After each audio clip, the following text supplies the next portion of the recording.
Magandang araw sa ating mga kababayan at mabuhay ang ating mga taga-subaybay at tagatangkilik ng ating RPS TV. Ito po ang inyong lingkod, Attorney Renan Tepi Sulit, abogado sa Pilipinas at isang registered migration agent sa Australia na may numerong 1382407.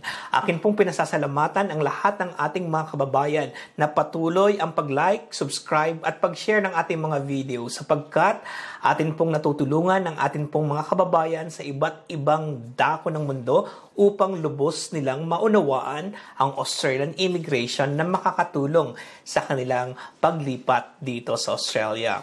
Akin pong ipinapaalaala sa aking mga kababayan na huwag kara-karakang gagawing immigration advice ang lahat ng talakayan sa ating mga paksa na tinatalakay sapagkat maaaring ang inyong kasalukuyang aplikasyon o ang gagawin pang aplikasyon ay kakaiba sa paksang ating tinalakay.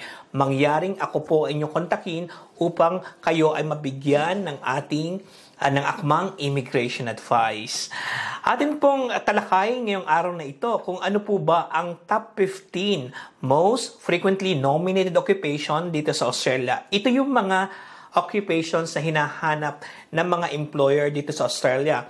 Ang Department of Home Affairs ay nagpalabas ng kalatas, sa migration strategy na nagpapakita kung ano ang top 15 most frequently nominated occupation na kalathala o nakapaloob dito sa migration strategy. Ang comparison ng mga occupations na ito noong 2023, 2024 hanggang sa kasalukuyan. Kaya naman po, sasabihin ko sa inyo ang mga top 15 most frequently nominated occupation. Ang number 1 po sa ating listahan ay ang mga resident medical officer. Sino po ba ang mga ito? Ito ay mga doktor na kwalipikado na mag-practice dito sa Australia. Kailangan maging registered medical officer ang sino man na gustong mag-practice dito sa Australia. Kaya naman po, bago sila mabigyan ng sponsorship at ng working visa, kinakailangan meron silang lisensya dito sa Australia. Ang ikalawa naman po ay ang ating mga kababayan na nagtatrabaho bilang chef. Ang skills, qualifications, and experience ay dapat naaayon sa kanilang nominated occupation para magkaroon ng wastong working visa upang maaprubahan ang working visa. Number 2 po ang chef. Ang number 3 po sa ating listahan ay ang mga software engineer. Kaya naman po ang ating mga kababayan na IT professionals, kayo po ay number 3, ang software engineer at meron pong bilang na 970 software engineers ang naaprubahan ng Department of Home Affairs noong nakaraang taon.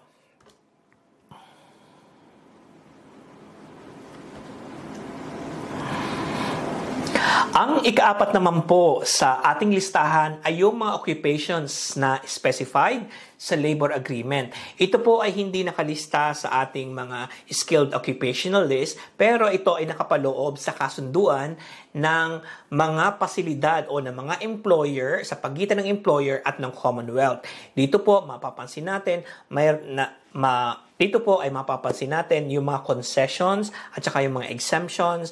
Ito ay mga kinakailangan ng mga employer na hindi nila makita dito sa Australia. Kaya naman po, ito ay nakapaloob sa kanilang mga labor agreement.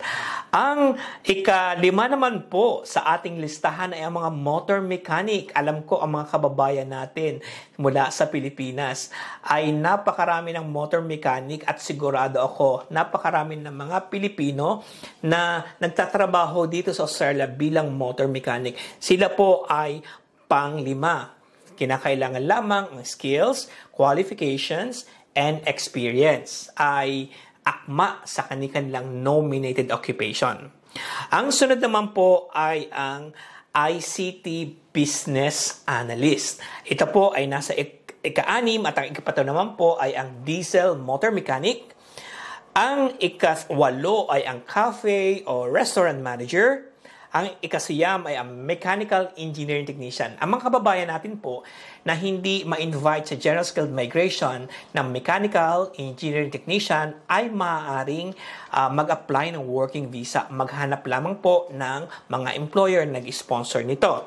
Ang sunod naman po ay ang mga Fitter General at ang panglabing isa ay ang mga Marketing Specialist. At ang ikalabing dalawa ay ang Welder. Sumunod ay ang Accountant.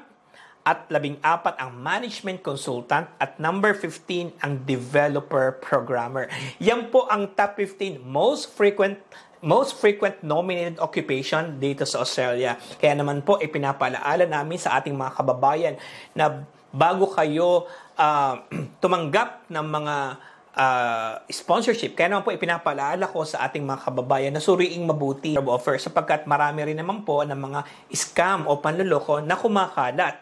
At narito po ang RPS Migration upang tulungan kayo na suriin ang mga offer sa inyo. Yun pong ipinapaalaala sa ating mga kababayan na ang RPS Migration ay hindi recruitment firm. Hindi po kami nagre-recruit ng mga overseas workers. Ang ginagawa po ng RPS Migration ay mag-process ng mga visa kasama na ang working visa. Kaya naman po, ito po ang inyong lingkod, Attorney Renante P. Sulit. Kay RPS, sulit ang visa mo.